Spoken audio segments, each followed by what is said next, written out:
Selamat berjumpa kembali di Setiawan Channel. Hari ini bersyukur semuanya itu menjadi baik. Hidup kita menerima hal yang terbaik dari Tuhan. Kasih karena Tuhan melimpah untuk kita. Saudara, kita akan mencoba membahas tadi di awal ada sebuah picture yang sudah kita lihat, sudah kita baca.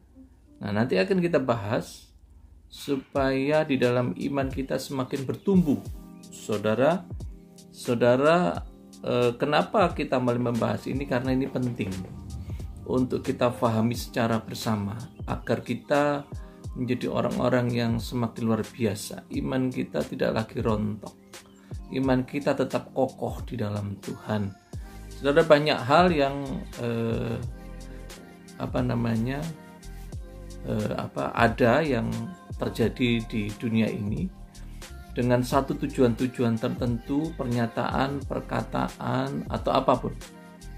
Bahkan ada akhir tahun yang lalu ada salah satu artis Indonesia, saya sebutkan namanya Syahrini karena udah viral, yang mengatakan bahwa Yesus adalah bukan Tuhan. Tidak apa-apa saudara, kekristenan bukan lagi untuk menjadi Kristen yang remeh-temeh. Artinya begini, saudara, pahami saja, sekalipun orang menghina Yesus, merendahkan Yesus bukan Tuhan, Yesus kok Tuhan kok telanjang mati, Tuhan kok mati, tidak apa-apa.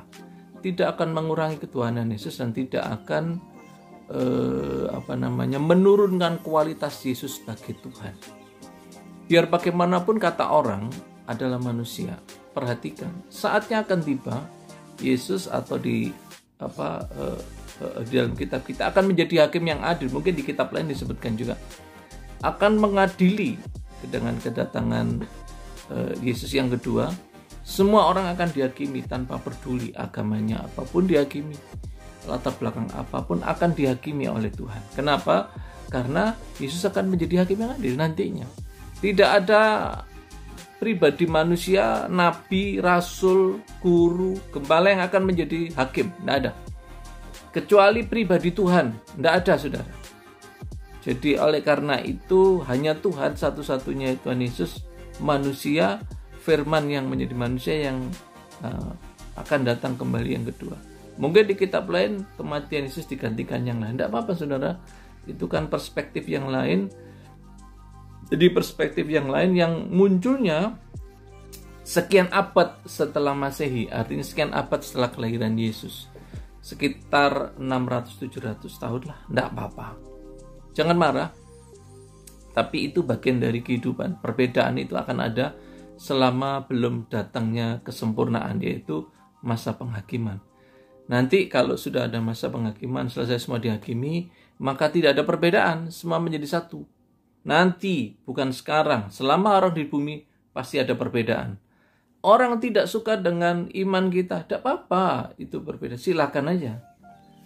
Tetapi sekali lagi tidak akan mengurangi anugerah keselamatan yang Tuhan berikan kepada kita. Tidak akan mengurangi. Jangan marah, jangan benci, jangan kemudian kita menyerang iman yang lain, jangan.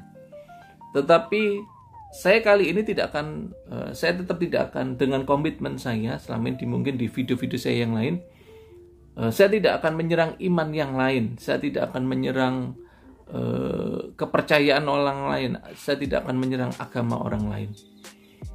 Biarkan itu setiap orang berurusan dengan imannya, tetapi iman kita adalah iman kita yang tidak bisa dicampuri, bahkan dicela, dihina, dicaci, dimaki, tidak masalah. Tidak akan mengurangi anugerah keselamatan yang Tuhan berikan kepada kita. Amin. Nah, oleh karena itu, sebagai orang percaya kepada Tuhan Yesus, kita tetap kokoh di dalam iman. Saudara, kita akan mencoba simak. Ada satu hal lagi yang mungkin perlu kita bahas di video kali ini.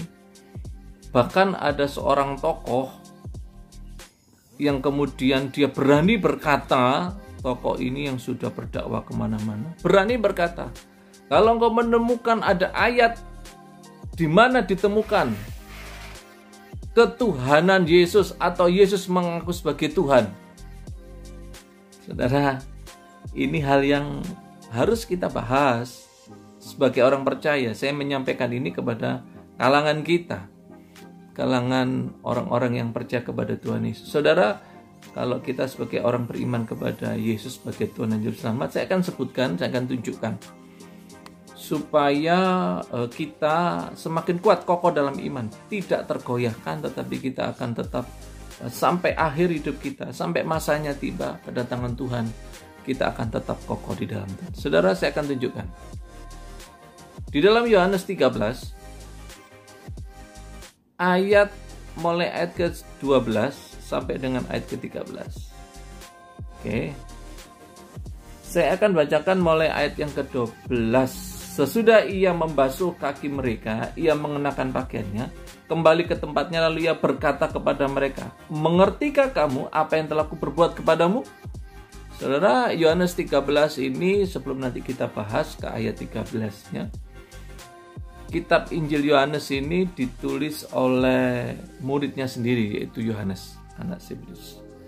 Nah, oleh karena itu kitab ini bukan sekedar kitab biasa, ya. Jadi penulisnya adalah Yohanes sendiri, yang tidak lain adalah Yohanes bin Zebedius. Dia adalah murid Yesus, saksi hidup. Oke. Kitab Yohanes ditulis oleh Yohanes bin Zebedius, murid Yesus, saksi Yesus. Ditulis, kita bicara sejarah, ditulis antara tahun 40 sampai 140 sebelum Masehi. Artinya tidak lama, sekian tahun setelah Yesus terangkat ke surga. Ya. Nah, Yohanes menulis ini sebagai saksi hidup. Saudara, makanya saya bilang kalau ada orang di luar kita, mungkin iman yang lain menyerang kita kah, atau mengatakan seperti apakah. Saudara, saksi hidup yang langsung melihat, langsung mendengar Yohanes ini, dengan orang yang sekian abad menyatakan, kemudian mensadur, mengutip kembali, ditulis kembali, bisa terjadi yang namanya deviasi atau pergeseran pengertian, atau bisa terjadi pernyataan yang berbeda. Nah, oleh karena itu saudara tidak perlu ragu lagi dengan Alkitab. Waktu Yohanes menyatakan ini dalam Yohanes 13 tadi, itu bukan pernyataan biasa, tetapi sebuah pernyataan yang dilihat dan didengar. Ya, karena Yohanes adalah murid Yesus. Tadi ayat 12 sudah saya baca, ayat 13. "Kamu menyebut aku guru dan Tuhan, dan katamu tepat." Nah, perhatikan. Waktu Yesus mengatakan kepada muridnya, kamu ini adalah muridnya, menyebut aku adalah Yesus itu sendiri, guru dan Tuhan. Perhatikan. Pernyataan Yesus diulang, kamu, hai murid-muridku, kalau saya terjemahkan dengan bahasa sederhana, hai murid-muridku, kamu menyebut aku Yesus, guru dan Tuhan. Dan katamu itu tepat. Perkataan muridnya tepat. Loh, kok bisa tepat? Sebab ini pernyataan Yesus yang final, akurat, tepat. Sebab memang akulah, Yesus menyatakan dirinya, guru dan Tuhan. Saudara, pernyataan Yesus ini tidak ada kata lain. Kalau ada tokoh yang menyatakan itu, bahkan berani menantang, kalau ada perkataan Yesus menyatakan dirinya Tuhan, saya akan ikut imanmu. Saya tunjukkan ini. Tidak ada yang bisa dibantah lagi. Ini jelas. Pernyataan Yesus sendiri, memang akulah guru dan Tuhan. Tidak ada kata lain. Dia tidak menyatakan dirinya sebagai sekedar manusia, sebagai guru, tetapi dia adalah Tuhan yang layak dipuji dan disembah. Oke. Nah, oleh karena itu, bertahanlah dengan iman yang kita miliki. Kita tidak ragu lagi dan kita tidak takut lagi, tidak gentar lagi, tidak bimbang lagi. Pernyataan Yesus ini ditulis oleh saksi hidup yang hidup 3,5 tahun bersama Yesus, yaitu muridnya, disebut Yohanes. Oke. Itu sejarah. Saudara bisa lihat, nanti bisa saudara cari kalau penulis kitab Yohanes itu siapa, yang sudah saya sebutkan tadi ya. Penulisnya adalah siapa, ditulis tahun berapa ya, waktu dan tempat penulisannya. Mungkin kita perlu tahu, bukan hanya mengutip, tapi ini saksi yang menyatakan menurut, bukan hanya kata orang, tapi sebagai saksi hidup. Jadi Injil Yohanes ini terus di Asia Kecil, yaitu di daerah Efesus. Ya, jadi waktu itu pertumbuhan gereja yang sebegitu matang, pertumbuhan gereja yang begitu luar biasa, itu di Efesus. Saudara, perlu kita ketahui dalam sisi sejarah bahwa penulisannya jelas. Jadi maksud penulisannya adalah menjelaskan tentang ketuhanan Yesus itu sendiri. Oke. Nah, oleh karena itu kita sekali lagi bersyukurlah jika hari ini kita percaya kepada Yesus sebagai Tuhan dan Juru Selamat, ya. Karena biar bagaimanapun pernyataan Yesus ini bukan pernyataan biasa, tapi itu pernyataan yang datang dari kehidupan yang jelas sebagai manusia, Tuhan menjadi manusia yang jelas ditulis demikian oleh para saksi hidupnya. Nah, lalu kemudian bagaimana kok Yesus itu sebagai manusia bisa jadi manusia? Saudara, saya akan jelaskan. Tuhan adalah Tuhan. Tuhan adalah Tuhan yang berkuasa. Tuhan yang tidak bisa pernah dijangkau oleh pikiran kita. Tuhan yang tidak bisa pernah kita membayangkan dia seperti apa. Kemudian kehidupannya bagaimana. Kemudian cara dia tidurnya kah atau berdirinya kah. Nggak pernah kita bisa tahu. Karena memang Tuhan nggak pernah tidur. Dan Tuhan tidak pernah kemudian tertidur selelap pun, karena dia maha kuasa. Dia maha hebat. Kata maha itu, maka manusia tidak akan mampu menjangkau Tuhan. Ketika Tuhan menyembuhkan orang sakit aja, kita nggak tahu caranya bagaimana Tuhan bisa menyembuhkan orang sakit. Bahkan organ yang rusak Tuhan bisa ciptakan, organ yang rusak pun bisa kembali pulih. Manusia mati pun bisa bangkit. Nah, oleh karena itu, jangan pernah menjangkau pikiran Tuhan dengan akal kita. Nggak akan ketemu, nggak akan bisa. Oleh karena itu, untuk membayangkan Tuhan, untuk mengerti Tuhan, perlu bukan hanya kitab yang kita baca, bukan hanya pewahyuan, tetapi sejarah yang menulis. Saudara, nanti saudara kalau seandainya saudara pergi ke Timur Tengah, saudara akan melihat bagaimana peninggalan-peninggalan yang ada. Itu adalah sejarah hidup yang tidak bisa dipungkiri. Oke?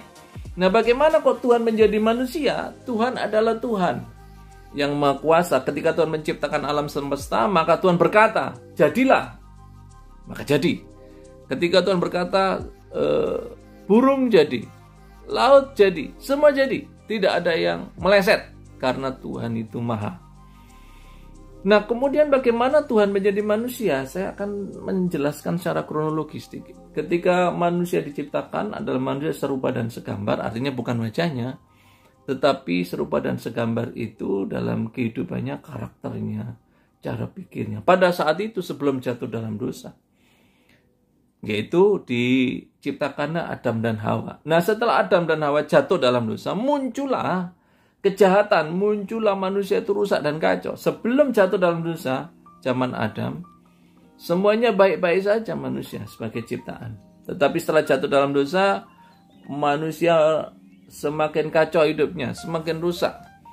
Kejahatannya luar biasa di mana-mana. Makanya ketika Tuhan melihat manusia ciptaan yang berbeda dengan ciptaan yang lain, maka Tuhan punya inisiatif untuk berusaha membantu manusia ini untuk bisa kembali kepada jalan yang benar dan bisa mengerti jalan menuju kepada kebenaran dan kerajaan surga. Bagaimana mereka bisa tahu? Nah, mari kita lihat sejenak dulu. Di dalam Yohanes 1 ayat 1, kita mulai Yohanes 1 ayat 1 dengan judul Firman yang telah menjadi manusia. Pada mulanya adalah firman. Firman itu bersama-sama dengan Allah. Dan firman itu adalah Allah. Saudara, ditulis pada mulanya adalah firman. Loh, kalau pada mula firman, bagaimana dengan Tuhan? Apakah Tuhan itu belakangan setelah firman? Kalau ditulis pada mulanya adalah firman. Begini saudara, penciptaan pada awalnya adalah Tuhan menciptakan dengan perkataannya. Oke. Ketika dia berkata, jadi ini, jadi itu.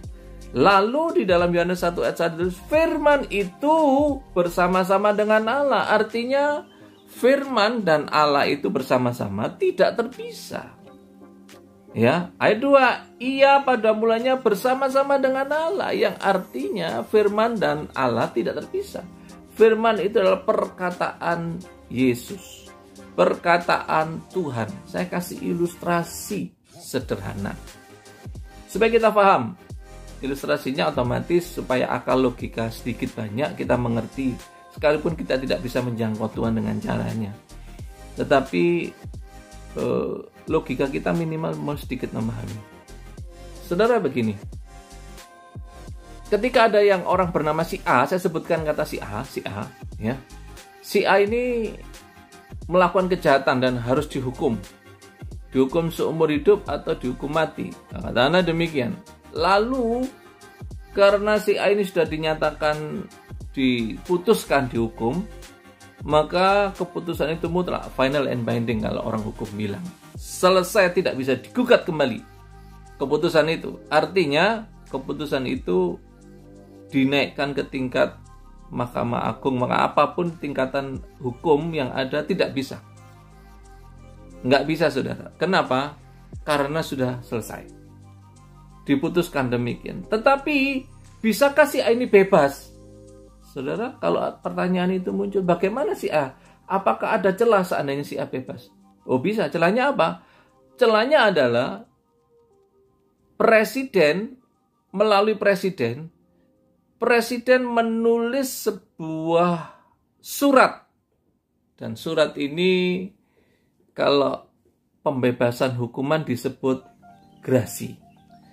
Saudara, ketika presiden mengatakan bahwa si A akan dibebaskan, presiden bukan hanya perkataan, maka perlu status hukum yang jelas, bukan hanya pembicaraan. Status hukumnya apa? Maka perkataan presiden ini harus dituangkan di dalam bentuk yang berbeda, bukan lagi perkataan, tetapi perkataan itu dituangkan dalam bentuk surat. Maka sekretaris negara menulis surat sesuai dengan perkataan presiden. Perkataannya adalah bebaskan si A pada tanggal sekian dengan alasan A, B, C, D, F, G, E, J. Maka ketika surat grasi ini ditulis, surat grasi ini bergerak dan berjalan, dibagikan kepada bawahannya presiden sampai kepada tingkat yang lapas di mana si A ini dipenjara.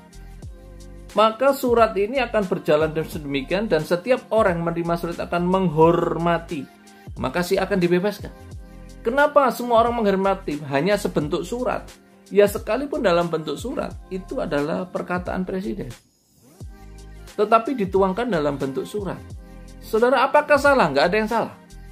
Itu hak prerogatifnya presiden. Saudara nggak bisa menyangkal haknya. Saudara, apapun kita ngotot presiden al presiden, dia bisa melakukan itu dari sisi kemanusiaan. Ketika dengan pertimbangan yang jelas, dengan perhitungan yang jelas, maka si A akan dibebaskan melalui surat grasi itu. Maka kalaupun ada orang yang menyangkal dan berani menulis surat itu, maka dia akan berurusan dengan hukum, maka dia akan melawan aparat negara, dia akan melawan presiden. Loh, bukankah itu surat itu bisa dirobek, surat itu bisa dibuang? Oh iya, bisa. Tetapi arsip dan semua perkataan presiden yang ditulis dalam surat itu akan dipantau. Dan kalaupun ada yang menghilangkan, merusak, menghina, merendahkan, maka urusannya dengan hukum. Ya, itu dari sisi ilustrasi tentang ketuhanan Yesus. Saudara, kita kembali kepada Tuhan sekarang. Kita sudah mendengar ilustrasi itu. Demikian juga dengan Tuhan. Ketika Tuhan melihat ciptaannya yang tidak sempurna itu jatuh dalam dosa, dan Tuhan melihat itu dengan belas kasihannya, dia mau menolong manusia itu. Caranya gimana? Maka firman, yaitu firman dan Tuhan menjadi satu, perkataan presiden dengan presiden itu tidak terpisah, karena perkataan itu muncul dari hidupnya presiden. Begitu juga firman itu muncul dari pribadinya Tuhan, yaitu hidupnya Tuhan. Maka firman itu menjadi manusia. Loh kok bisa? Ya bisa, jangan dipikir dengan akal kita. Kita nggak mampu. Wong Tuhan menyembuhkan, membangkitkan orang mati, kita juga nggak bisa berpikir gimana caranya. Kita hanya berkata itu kuasa Tuhan. Nah, demikian juga kalau firman itu menjadi manusia, itu adalah kuasa ilahi yang tidak bisa kita jangkau dengan pikiran kita. Nggak mampulah kita. Ya. Nah, makanya pada mulanya adalah firman bersama-sama dengan Allah, bersama-sama jadi satu, dan firman itu adalah Allah. Ya, tidak terpisahkan. Nah, kemudian firman ini hidup. Firman ini hidup. Ya, melalui kehidupan manusia, karena Yesus ini adalah firman, maka Yesus bisa ada dalam perut ibunya, tidak dengan hubungan seks, tidak lagi dengan sperma yang membuahi sel telur, tidak lagi karena keinginan manusia, tetapi keinginan Tuhan itu sendiri supaya firman ini bisa menjadi manusia. Bagi Tuhan itu soal mudah, nggak usah dipikir dengan sulit-sulit, gampang. Karena kalau Tuhan aja bisa melakukan segala sesuatu dengan mudah kok, karena Dia Maha Kuasa. Bagaimana kita mikirnya? Dan kita susah untuk mikir. Nah, ketika Yesus lahir dari seorang ibu yang sedemikian kondisinya, mungkin disebutkan perawan yang Maria atau Maryam apalah. Sebab kalau di kitab lain disebut Maryam, kalau di Alkitab disebut Maria, itu adalah hal yang berbeda. Ya. Tetapi kalau kita melihat Alkitab kita di dalam kebenaran, Yesus lahir bukan karena hubungan seks, tetapi Dia lahir. Nah, oleh karena Dia itu firman, makanya di dalam kronologi kehidupan Alkitab kita, kehidupan Yesus ditulis. Bagaimana sejarahnya? Ya, sejak kecil sudah bisa berdebat dengan ahli-ahli Taurat, dia bisa berdialog tentang kebenaran, dan dia bisa karena Dia maha. Dan Dia bisa melakukan mujizat dan semuanya. Bahkan nabi yang paling hebat bisa melakukan mujizat dan semuanya, bisa membangkitkan orang, dan semuanya hanya satu, yaitu Yesus. Kalau kitab lain mungkin menyebut Isa. Oke, tidak masalah, silakan disebut apapun, tidak masalah. Tetapi yang disebut Yesus di sini adalah Yesus. Ya, bukan di kitab yang lain, karena pribadinya ditulis dalam Alkitab. Saudara, kitab Alkitab ini lebih dulu. Kalau di dalam kitab berikutnya ada perubahan-perubahan makna, ya kita bisa memahami karena sudah sekian abad.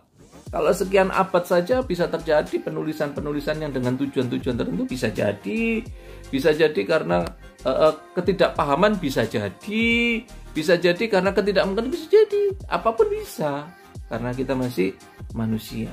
Tetapi kalau kita bicara belajar tentang Yesus, hanya di Alkitab yang akan mengajarkan tentang kehidupan Yesus. Kalau mau belajar tentang hukum Musa, hukum Torah atau Taurat, maka kitab Taurat yang perlu kita pelajari. Nah, kenapa Yesus harus datang ke dunia? Yang pertama, karena kejatuhan manusia dalam dosa, maka yang pertama tujuannya adalah Dia sedang mengajarkan tentang kehidupan surga kepada manusia. Yang pertama, ya. Ketika Yesus mengajar, banyak orang yang terkagum-kagum. Kalau kita baca Matius 7 ayat yang terakhir itu, maka orang akan menjadi kagum, hebat ajarannya. Luar biasa, ya. Kenapa luar biasa? Karena ajarannya sedemikian. Ajarannya itu sangat hebat. Matius 7 kalau kita baca ayat terakhir, ada tulisan kesan pendengar. Dan setelah Yesus mengakhiri perkataannya, yaitu pengajarannya, takjublah orang banyak mendengar pengajarannya. Sebab Ia mengajar mereka sebagai orang yang berkuasa, tidak seperti ahli Taurat mereka. Yesus mengajar sebagai, bukan seperti, tetapi sebagai. Kata sebagai orang berkuasa berarti perkataannya itu penuh pengurapan, penuh otoritas. Yesus mengajar dengan hebat. Kenapa? Karena Dia itu adalah pribadi firman yang menjadi manusia. Dia inkarnasi menjadi manusia. Nah, makanya Yesus bisa mengajar tentang kehidupan surga. Tidak seorang pun bisa mengajar tentang kehidupan surga. Loh, kenapa kok hanya Yesus? Iya, karena Yesus datang dari surga. Dia adalah firman yang bersama-sama dengan Allah, tidak terpisahkan, cuman inkarnasi atau menjadi manusia. Makanya perkataan Yesus adalah perkataan kebenaran. Setiap apa yang dikatakan adalah hal yang mutlak, yang tidak bisa kita sangkal kembali. Itulah kebenaran. Dan oleh karena itu ketika Yesus mulai berjalan dengan waktu, Yesus mengajarkan tentang kebenaran kepada manusia. Tujuannya apa? Yesus mau supaya setiap orang itu bisa sampai ke surga dengan baik, kepada tujuan akhir. Manusia akan punya tujuan akhir setelah kematian, yaitu surga.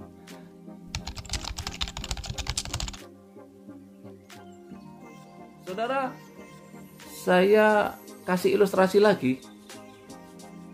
Kalau kita pergi ke luar negeri, katakanlah kita belum pernah pergi ke sebuah negara. Contoh, saya kasih contoh pergi ke Amerika. Kita nggak pernah pergi ke Amerika. Nah, kita nggak mungkin dong kita kalau pergi ke Amerika sendirian tanpa ada yang membimbing dan menuntun. Nggak bisa. Maka kita akan slip, kesasar-sasar. Nah, kita perlu yang namanya pembimbing. Kita dituntun, kita diajar, kita diberitahu, ada yang memandu. Nah, perlu pemandu, saudara, pemandu.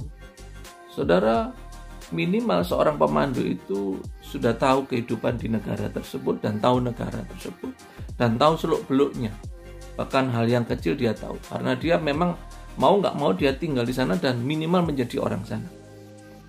Maka dibimbinglah, kita akan menuju ke sebuah titik ke sana dan kemari. Dia akan tunjuk, oh ini tempat yang berbahaya, ini tempat yang oke semuanya. Oke, kita akan dibimbing. Nah, karena dia orang sana, dia tahu kehidupan di sana, dia akan bisa membimbing kita kalau kita sedang pergi ke sebuah negara, daerah yang kita nggak tahu, yang disebut tour guide. Nah, tour guide ini membimbing kita. Nah, begitu juga Tuhan, tidak seorang pun bisa tahu surga kalau nggak yang datang dari surga, yang mengajarkan tentang kehidupan surga. Makanya Yesus datang mengajarkan tentang kehidupan surga. Bagaimana hidup di surga? Tidak boleh ada membenci, tidak boleh ada saling melukai, tidak boleh itu pengajaran Yesus. Pengajaran yang luar biasa. Yesus mengajar dengan hebat, dengan penuh kuasa. Tidak ada lagi kebencian di surga, tidak ada lagi seks, tidak ada lagi pernikahan, tapi semua sama statusnya pria dan wanita di hadapan Tuhan. Disampaikan, diajarkan oleh Yesus. Ya kan? Diajarkan sedemikian dengan baik. Tidak ada seks semuanya. Nah, manusia diajar itu. Kalau saudara belajar tentang kehidupan surga, saya kasih tahu rahasianya. Belajar ke Alkitab. Ini kebenaran. Bukan kata manusia. Ya, tidak ada kemudian setiap orang disuruh masuk menjadi percaya kepada Yesus dengan kekerasan. Tidak ada. Tetapi diajarkan dengan kasih. Diajarkan dengan kasih. Nah, oleh karena itu, Yesus datang dari surga, dia mampu mengajar tentang jalan menuju surga. Karena dia datang dari surga. Karena dia adalah firman tadi. Firman yang menjadi manusia. Dia didik, diarahkan kita, dibimbinglah kita. Bagaimana jalan menuju surga. Dan oleh karena itu, ketuhanan Yesus tidak bisa disangkal. Karena di Alkitab sudah disebutkan bahwa Yesus adalah Tuhan. Bahkan saksinya Yohanes sendiri, bukan hanya Yohanes. Saudara, ada saksi lagi yang mengatakan ketuhanan Yesus, bukan hanya perkataan tulisan Yohanes, tapi ada sesuatu yang harus kita pahami di sini. Ya, supaya kita paham. Yohanes 20, kita lihat kembali ke Yohanes 20. Yohanes ini luar biasa. Yohanes 20, kemudian kita baca ayat ke-28.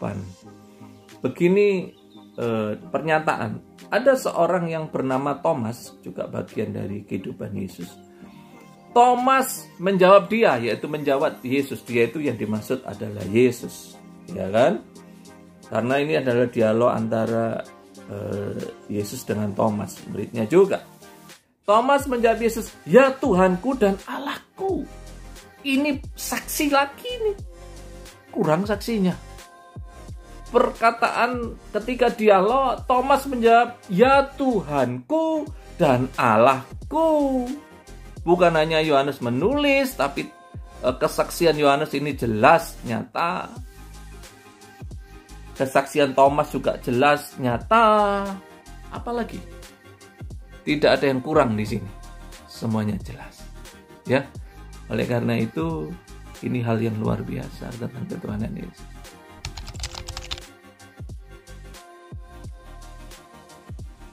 Nah, oleh karena itu kita sudah melihat bahwasannya saksi-saksi yang ditulis di Alkitab tidak bisa lagi bukan saksi jauh sekian ratus kata si A atau kata si B. Ini adalah saksi hidup dan melihat langsung sebagai murid-muridnya yang menyatakan siapa pribadi Tuhan yang sebenarnya. Ya, nah oleh karena ini kita terus semakin mengasihi Tuhan dalam hidup ini. Yang berikutnya adalah hal yang penting adalah, nah bagaimana yang disebutkan di Alkitab ada setelah Yesus naik ke surga ada Roh Allah. Saudara, Roh Allah atau Rohul Kudus atau Rohulullah, ya, ini adalah pribadi Tuhan. Tuhan itu luar biasa. Tuhan itu tidak terpisahkan. Tuhan, pribadi Tuhan ada rohnya. Kayak Pak Jokowi punya roh, dia punya perkataan, menjadi satu, tidak terpisahkan. Nah, oleh karena itu kita harus memahami bahwa ketika Tuhan menyatakan dirinya di dalam firman menjadi manusia itu, ketika Tuhan mati dan bangkit pada hari ketiga, saudara, nanti akan saya jelaskan sedikit. Kenapa Yesus harus mati dan bangkit, tidak digantikan oleh orang lain? Dia harus mati di kayu salib begini, saudara. Ketika manusia jatuh dalam dosa, maka yang harus bertanggung jawab adalah manusia itu sendiri. Kenapa harus manusia itu sendiri harus bertanggung jawab? Yang berikutnya adalah tadi sudah beberapa saya sebutkan. Kenapa harus manusia yang harus bertanggung jawab? Karena dia sendiri yang berdosa, dia sendiri yang keluar dari hukum itu. Saudara, begini loh. Dosa itu artinya adalah melanggar firman. Saudara, firman apapun yang dilanggar itu disebut dosa. Dosa itu artinya kita bertentangan dengan firman atau melanggar firman. Nah, untuk membayar dosa sebab tidak berdosa adalah di dalam firman Tuhan, orang kalau tidak dibayar maka orang itu akan binasa. Lah, istilahnya nyawa ganti nyawa itu adalah dosa, adalah bayarannya adalah kematian. Nah, bagaimana manusia dikasih Tuhan ini kok harus mati karena dosa? Maka Tuhan bertanggung jawab, yaitu dia harus menjadi manusia, firman menjadi manusia, menggantikan setiap orang berdosa yang percaya kepadanya, supaya dosanya diampuni di masa lalu, ya, yang masa depan kan belum terjadi. Masa lalu, dosa masa lalu diampuni oleh kematian dan kebangkitan Yesus, supaya setiap orang percaya kepadanya tidak binasa. Kenapa dia harus menjadi manusia? Salah satunya adalah karena kita ini manusia yang harus membayar. Yang pertama, dia akan mengajarkan cara hidup surga. Dia membimbing bagaimana jalan menuju surga. Yang berikutnya ini adalah bagaimana dia harus menggantikan hidup manusia. Karena manusia yang berdosa yang harus membayar dosa digantikan oleh dia, karena supaya setiap orang yang percaya kepadanya tidak ada lagi tuntutan dosa pada saat kedatangan Tuhan yang kedua. Masa lalu kita sudah diampuni ketika kita percaya kepadanya, supaya kehidupan kita dibenarkan oleh Yesus, karena dia menjadi hakim yang adil menghakimi, semua buku kehidupan akan dibuka, kita akan dihakimi. Nah, itulah yang membuat kita ini semakin mantap. Artinya kita menerima anugerah keselamatan sampai di surga bukan usaha kita. Saudara, masuk surga itu bukan karena kehebatan kita, bukan karena budi baik kita. Sebaik apa sih manusia itu? Saya pengen tahu. Sebaik-baiknya manusia, orang bisa amal, bisa memberi, hatinya belum tentu baik. Orang bisa amal tapi kalau benci dengan beda agama percuma. Orang bisa sembahyang tapi benci dengan iman lain percuma, karena iman yang lain juga ciptaan Tuhan. Saya kasih tahu ini orang-orang yang suka membenci, percuma saudara. Engkau membenci sesamamu yang berbeda iman, dia juga ciptaan Tuhan. Kalau ciptaan Tuhan engkau benci, yang engkau benci adalah Sang Pencipta, karena dia menciptakan. Nah, makanya kita diajari dalam hidup kekristenan kita mengasihi sesama, mengasihi musuh. Itu hebat.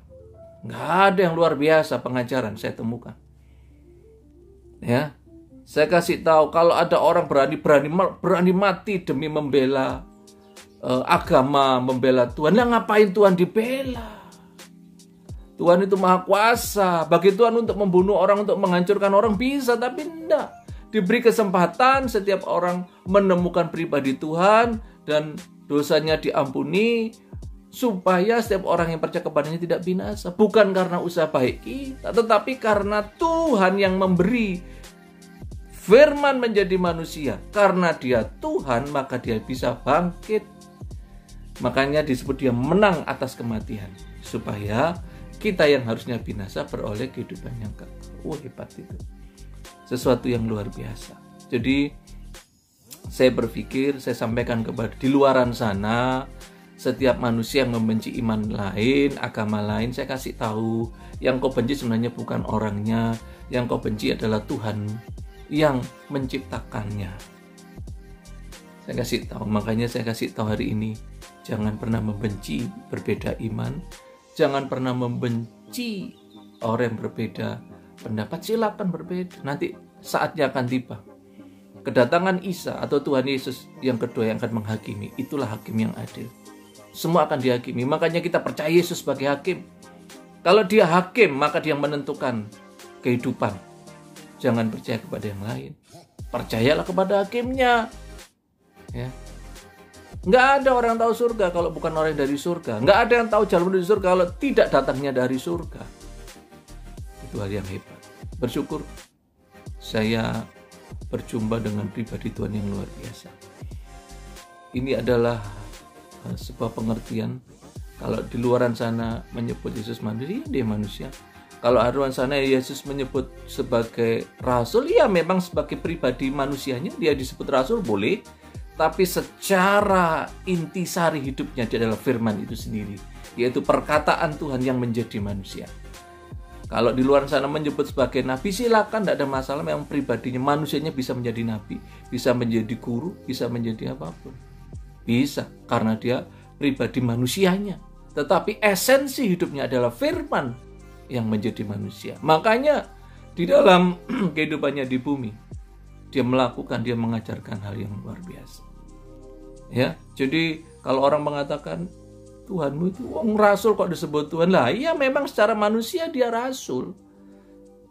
Dia nabi sebagai manusia. Tetapi perhatikan esensi hidupnya, yaitu firman yang menjadi manusia. Loh kok bisa? Lah enggak kok bisa. Ya memang bisa. Bagi Tuhan enggak ada yang mustahil. Tuhan tidak bisa dijangkau oleh pikiran kita. Bodoh kita menjangkau Tuhan dengan cara pikir kita. Enggak mampu kita. Tapi kita cukup percaya bahwa Tuhan menjadi manusia. Firman itu menjadi manusia.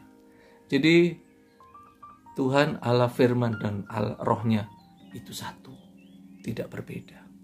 Saudara, dalam artian satu itu mungkin bentuknya, mungkin orang mengatakan beda. Silakan, tidak ada masalah. Esa, Tuhan itu Esa, Ehad. Jadi ketuhanan Yesus itu luar biasa. Jadi kita sekarang memahami bahwa bahwa Yesus adalah Tuhan. Sekalipun orang berkata bukan Tuhan, tetapi percayalah, Yesus adalah Tuhan. Setelah kita mendengar pemaparan ini, saya yakin kita diberkati. Nah, oleh karena itu bersyukurlah kalau hari ini kita umat Tuhan, orang-orang yang percaya kepada Yesus sebagai Tuhan, tetap berpegang pada iman. Di luaran sana, kalaupun kita belum mengenal Tuhan Yesus, saudara, tidak ada kata yang terlambat. Carilah orang-orang di sekitarmu, hamba-hamba Tuhan yang kita belum mengenal Tuhan, yang pengen mengenal Tuhan. Carilah orang-orang yang mengerti tentang kebenaran firman. Datangi dia dan belajarlah kepadanya. Saya yakin kita akan diajarkan, kita akan dibimbing bagaimana kita akan mengenal Tuhan. Ya, tidak ada Tuhan selain Yesus di dalam hidup ini. Ya, sebab Dialah Tuhan satu-satunya yang hidup. Tuhan Yesus memberkati. Salam pena.